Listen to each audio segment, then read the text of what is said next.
Good to have you with us. Do stay as we move on to our next story.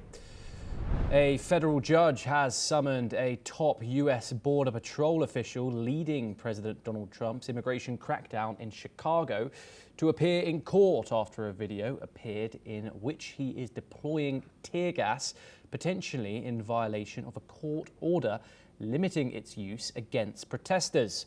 Gregory Bovino, a Border Patrol operations commander who has also played a lead role in immigration enforcement efforts in Los Angeles, was ordered to attend the hearing in person by U.S. District Judge Sarah Ellis, who earlier this month barred federal agents from using certain crowd control tactics following a legal challenge by protesters.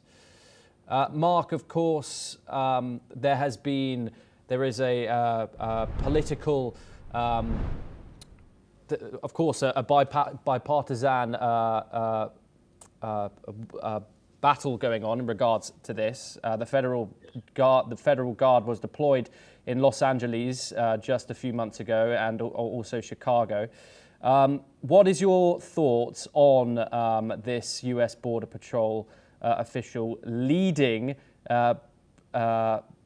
President Trump's immigration crackdown, appearing in court after deploying tear gas on these protesters, dispersing crowd?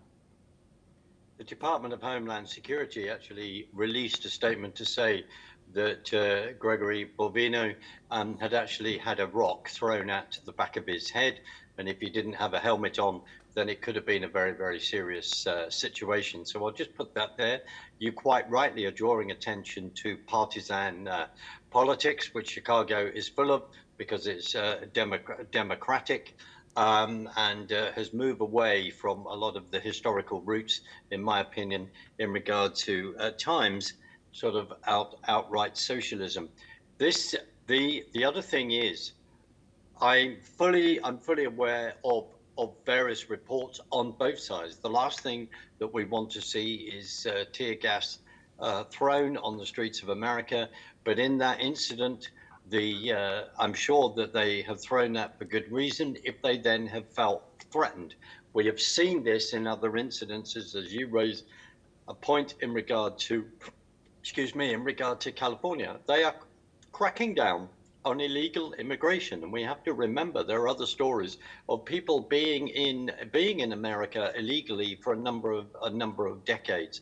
Plus, putting it in a political context in regard to the Democrats, who in recent their recent elections, or choosing whatever candidate, that when they're asked a question, will illegal immigrants in regard to America, will they be able to have medical assistance along Obamacare? And then they're all putting their hands up. For America, for the American people, they're also looking at this because they want people to stop wasting their tax dollars. Now, Thomas, quite rightly, the last thing I want to see is violence, because there's reports of people being woken up in the early morning and saying there's tear gas flying and all of this. And then it gives an opportunity for using it politically. But at the end of the day, there are people that are illegal, far too many, in America, and one of the things that Trump ran on, the administration ran on at that time, was to turn around and say, we are going to clamp down. There has been violence against the border officers trying to carry out their duty. So we have to watch this case, as Gregory Bovino will be in court to address comments that the judge would then want to put to him. But let's just remember the context of the way some of the border police border guards have then been treated as they're trying to carry out their duty. And also in his case, where they're saying that a rock and other missiles have been thrown at the ICE agents. Thomas. Yes, Mark Sutherland, thank you very much for joining us and for taking the time to talk to us here on NewsX World. Pleasure to have you. We now move on over to the Indo-Pacific, and a warm welcome